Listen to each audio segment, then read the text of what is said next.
Have you ever wondered what good is trigonometry if it only works in right triangles?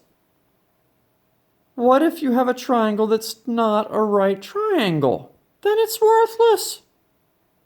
Well, Mr. Peer tells me that today we're going to look at the law of sines. Yes, that is true.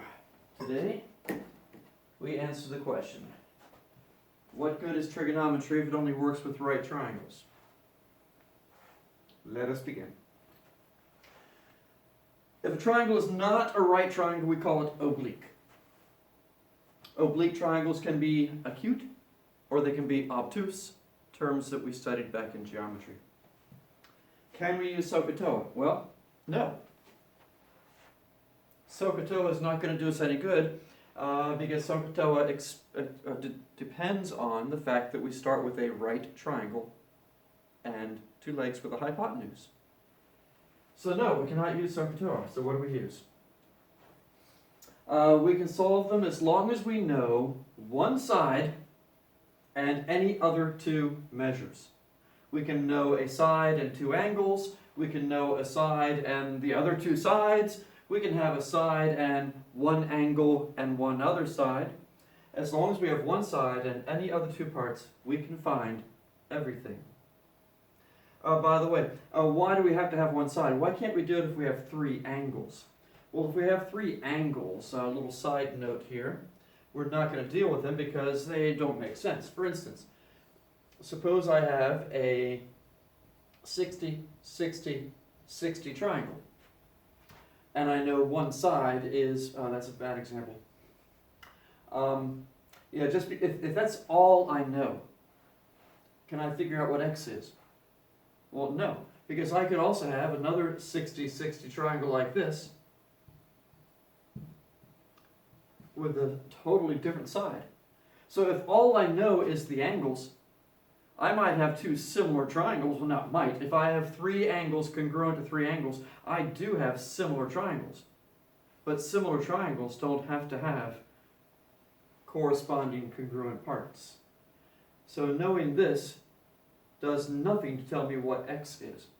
So I can't have just three angles. I have to have at least one side and any other two parts, and then I can solve it.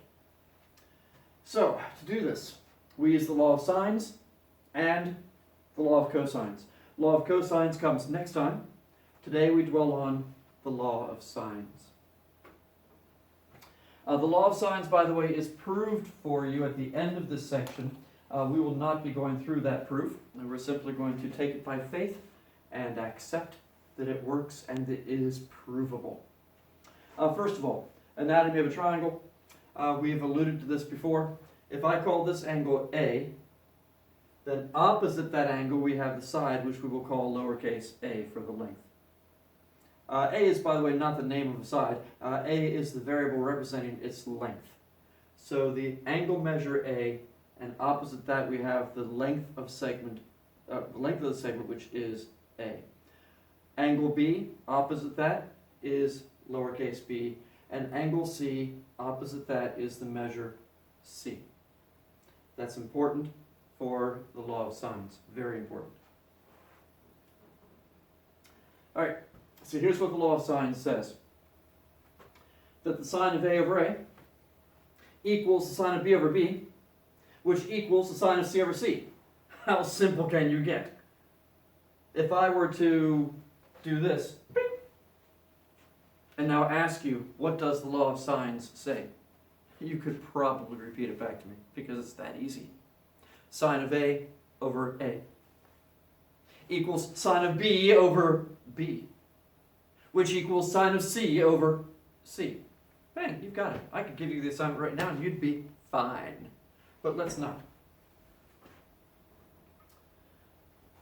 Our first example. Was there anything else back there before we move on? Anything I had to... Oh, also, yes, do take note of that old fact you learned back in geometry, that the sum of the three angles of a triangle will always be 180. That's going to be critical. All right, so our first example from the book. We have a triangle. We're told to solve the triangle. To solve the triangle means to find all of its missing parts. We're told that the measured angle A is 40, measured angle B is 60, and the length of the side opposite angle A is 4. That would be A because it's opposite angle A. Angle A is 4. All right, so because we know both angle A and the side opposite angle A, that combination is the key. So here's the law of sines. Sine of A over A equals sine of B over B equals sine of C over C. We fill in the numbers now. So sine of A, that's 40. Sine of 40 over A, which is 4. Remember, A is defined as being opposite angle A. B is defined as being opposite angle B, and C is defined as being opposite angle C. So we have sine of 40 over 4 equals sine of 60 over the unknown B. Well, look at that. Right here, we have 3 of the 4 variables filled in. We can solve for B. No big deal. And then we'll also use sine of 40 over 4 combined with sine of 80 over C to find C. Where did I get the 80 from? Oh, well, if these are 60 and 40, that adds up to 100. So what's left for C? C has to be 80. So we figure out that third angle for ourselves. That's part of solving the triangle. You have not solved the triangle until you write down someplace that angle C is 80. Now they add up to 180. All right, so let's start with finding B. We're simply going to solve for B and solve for C, one at a time. Solving for B. Let's see, if we multiply both sides by B here, we get this. Then we want to get rid of sine of 40 over 4 to get B by itself, so we're going to multiply by the reciprocal, which is 4 over sine of 40. That's going to give us what? B equals, multiplying by the reciprocal, we will have 4 sine of 60 over, or this now moves down, over sine of 40. We just solve for B. Using basic algebra 1 type stuff, we solve for B. Just making sure I didn't do anything silly in that. No, I didn't. Everything's cool. All right. From there, we plug this in the calculator. We do 4 times the sine of 60. Divide that by the sine of 40. Click, click, click, click, click, click, click on the calculator. Tell you what, let me go ahead and do it. I have the correct answer down at the bottom of the screen someplace, but let's just play with this for a moment, make sure that I can get it. Also, notice we are dealing with degrees. Because we're dealing with degrees, be sure that your calculator is set on degrees. We've been through that procedure before. You'll use the mode button to change it to degrees if it's not degrees already. How do you know for sure that it's on degrees? Simple test. Put in sine of 30. You should get 0.5. If you don't, then you are set for radians. You need to set it back to degrees. Will all of the homework problems be in degrees? I'm not sure. I don't remember. But you might have to do some switching back and forth between degrees and radians. So beware. Make sure you're on the right mode. So anyway, we have here what? I'm going to do 4 times sine of 60. And I'm going to take that and I'm going to divide by sine of 40 and hit equals, and we get a result of B being approximately, and the book writers have told us some time ago that we'll do all segment lengths to 2 decimal places and all angles to 1 decimal place. So I'm getting 5, don't forget how to round decimals. I have 3, 8, 9. But I want 2 decimal places, that 9 says, bump the 8 up to a 9. And that's what I'm getting. Let me go peek down here and see. Is B 5.39? B is indeed 5.39. We got it. Ta-da. Answers taken from the book. Let's see if we can get 6.13 for C. All right, tell you what we'll do. Let's go ahead and get rid of all this work. If you you need to see it again, you know what button to hit on your computer or phone or wherever you're watching this. So now we're going to use sine of 40 over 4 combined with this guy. So we write sine of 40 over 4 is equal to sine of 80 over c, and we solve for c. Multiply by c, multiply by 4 over sine of 40. That gives us what? C is going to be equal to 4 sine of 80 over, scratch down some, over sine of 40. If you're at all mystified over how I got that c value of this out of that, you need to go back and review a little bit of your Algebra 1 to solve for c. Long story short, I'm not going to go into any more detail than that. Go on Khan Academy or find a friend to explain how to solve for c. Okay, going to punch that in, and we have 4 times sine of 80. And by the way, when you're doing sine of 80, you want to close out that right parenthesis, otherwise it's going to do some really wacky stuff. So I put in 4 times sine of 80. Now I will divide that by sine of 40, and we get c is approximately 6.13 rounded to 2 decimal places, and that does indeed agree with what the book told us, 6.13. We have solved the triangle. We know the value of c, we found the value of b, 5.39, and we found the missing angle. Of course, that was the easiest part, the missing angle being 80. If you're taking the Chapter 8 test eventually, and you are presented with a problem like this, if you don't at least find the missing angle, if I give you 2 angles, then you ain't trying. You're asleep.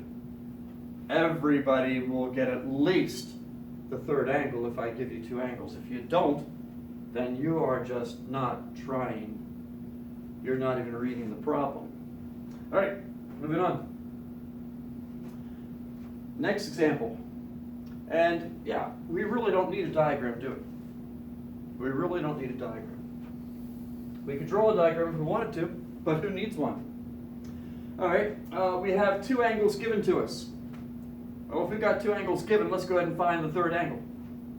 So A plus B is going to be the 50, right? 3, 4, 50. And that means that C has to be 130 in order for them to add up to 180. So now, notice we were given the length of C, the value of C, which is the length of the side opposite C. But we don't have either of those 2 angles. Our starting point is to find a combination of numbers where we know the angle and we know the side opposite the angle. We need to start with a known angle that has a known side opposite that angle. It was not given to us. We knew angle A, but we did not know side A. We knew angle B, but we did not know side B. We knew the side C, but we didn't know angle C. We're kind of stuck. Well, no, we're not. Our first step is find C. Now we know that C is 130. So now I can do sine of C over C. Why? Because I know both values now. Sine of C over C. Sine of 130 over 5. Equals sine of 35 over A, which equals sine of 15 over B. Law of sines. I solve. And tell you what, let's go ahead and grab these 2 guys, because these are too much fun to pass up. If I multiply by A, then multiply both sides by the reciprocal, 5 over sine of 130, I get A equals 5 times sine of 35 over sine of 130. I grab my calculator once again. And what do we have here? We've got 5 times sine of 35 close that parenthesis, divided by sine of 130 equals, I'm getting, A is approximately, rounding to 2 decimal places. Remember how to round numbers. I'm seeing 3.7437. If I'm rounding to 2 decimal places, I look at this guy as a 3. That tells me leave the 4 alone. And we get 3.74, and then checking my answer, 3.74, perfect. Well, be careful with the word perfect. These are approximations. These answers are not perfect. But I am in perfect agreement with the textbook writers. All right, we found A. Now to find B, we repeat that process, but to find B, we will use the combination we know, sine of 130 over 5, and this time we'll use sine of 15 over B. Putting those together, we have sine of 130 over 5 equals sine of 15 over the unknown B. This was angle B, and that's side B. This was angle C, and that's side C. They go together. Pretty easy. Multiply by B, multiply by the reciprocal, and we have the following. We get B is approximately equal to, actually it's exactly equal to. It doesn't become an approximation until I start plugging in numbers to the calculator. B is equal to 5 sine of 15 over sine of 130. I punch that in to then get my approximation, because the calculator is not perfect. Amazing how many, especially like middle school kids, think that calculators are perfect. Oh, they are not. Sine of 15, close parenthesis, multiplied by 5 already, divide by sine of 130, and I get about 1.69, and I'm confident that agrees with the book writers, Mr. Sullivan, 1.69 indeed. We are cool, we've got it. And remember, if the instructions say to solve the triangle, we not only find the values of B and C, but we also have to state that the missing angle, which in this case was C, was 130. Okay. Oh, by the way, I throw in here on the assignment, page 515, numbers 10, 12, 18 through 24 even, and 38. I'm throwing it in here in the middle. No, we're not done yet, because I just want to try to verify that folks are not simply going to the end of the video to find out what the assignment was. Anybody who says to me, Mr. Peter, you forgot to tell us what the assignment was. Well, you're confessing that you did not actually watch the video, because there it is. Okay, warning. Not all triangles can be solved. And some triangles may have 2 distinct solutions. What? Okay, what if? What if you're given information that angle A is 40, and A is 2, and B is 10, and the triangle is in that configuration? There's a problem with this. If this angle is 40 degrees, and that length is 10, but this is only 2, that guy is not going to reach. It's going to kind of be dangling. It's not going to reach the other side. You don't even have a triangle to start with. It's not a triangle. The given information was inconsistent, so that one has no solution. That can happen. In some of the exercises, that happens. However, I'm very cleverly going to not assign any of those kind of problems to you, so you don't have to worry about it. Or, another possibility. Consider this one. 40-degree angle, length is 10, this guy is 8. What's the problem with that? There is no problem. The only problem is that we have 2 possible solutions. The triangle could look like that without violating my given information, 40 degrees, a side of 10, and the opposite side is 8. Or it could look like, oh, I didn't mean to do that. There we go. Or it could look like angles right here. It could look like that without violating the given information. I still have my angle of 40, the opposite side is still 8, the adjacent side here is still 10, so I still have the same information but a totally different triangle. It could look like that, or it could look like, back to the original, that. So how do I know which one it is? I don't. I just give both answers. Where do both answers come from? Both answers will come from the fact that the sine of your angle could have two different answers.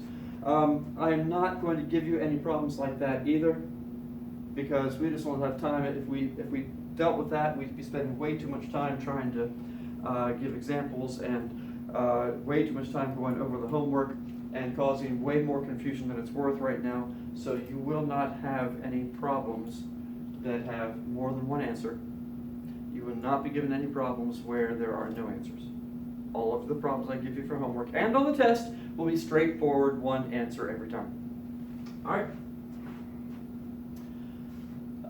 Yeah, so such situations exist, but to save time, we won't deal with them. If you want to see them for yourself, for your educational purposes, you can refer to pages 511 through 514. 511 presents the problem, and then presents the difficulty, and then I believe beginning on page 512 you see examples of how to deal with it. All right, one more example before we quit. Let's solve this triangle. We start with that phenomenally easy to remember formula, law of sines. The fact that sine of A over A equals sine of B over B, which equals sine of C over C. How simple can you get? Oh, so refreshing, so easy. Now we fill in our information here. All right, we need to find, first of all, a combination of an angle and a side where we know both values. I have a side here, but I don't know the opposite angle. I have an angle there, but I don't know the opposite side. I have an angle there, but I don't know the opposite angle. Oh no, what am I to do? Find the third angle. If that's 50 and that's 85, that adds up to what? 135, which gives us an angle B of 45, right? B is 45, if I'm not messing up big time here. 9, 7, 8, yep, that's right. So now we have everything we need. Where's our key? Where's our starting point? The key is I know angle B and I know the side opposite B. I've got these two guys, so I'm going to start with sine of B. So I write sine of B over B equals, pick one, doesn't matter, let's do A next. Sine of the unknown, oh, I'm sorry, A is not unknown. Well, where is A, by the way? Which one's A, which one's B? Well, there's the side we're calling A. Opposite that, this would be angle A, by definition. If that side is labeled C, opposite that, we have angle C. That is critical. So we have, we're doing what? Sine of A. Sine of A is 50 over A, which is unknown. We solve that one. Tell you what, I'm just not going to do it to save time. You can look at this one in the book. No, you can't. It's an odd number problem. Actually, yes, you can, because the answers to the odds are in the back of the book. So if you want to try this on your own, it happens to be number 11 on page 515. How do we find C? Same thing. For C, we start with the same guy here, sine of 45 over 3. But now instead of sine of 50 over A, we'll say sine of C over C. Sine of C over the unknown C. And we'll solve for C. Bang, we've got it. Tell you what, to save you the trouble of looking it up, you can try it on your own. And this is number, what I say was 11 on page 515. Let me look it up for you. Number 11, that's not the right place. Here it is. A, according to the book, ends up being approximately 3.25, assuming I'm looking in the right place here in the book. C ends up being approximately 4.23. And angle B, of course, we already knew was 45. And B is 45. 45 degrees. Okay, so there are your answers. See if you can get those answers from this information. You should be able to do it. It's elementary algebra and punching stuff in a calculator once you understand the law of sines. Congratulations, you are now all experts on the law of sines, and we are done. See you later.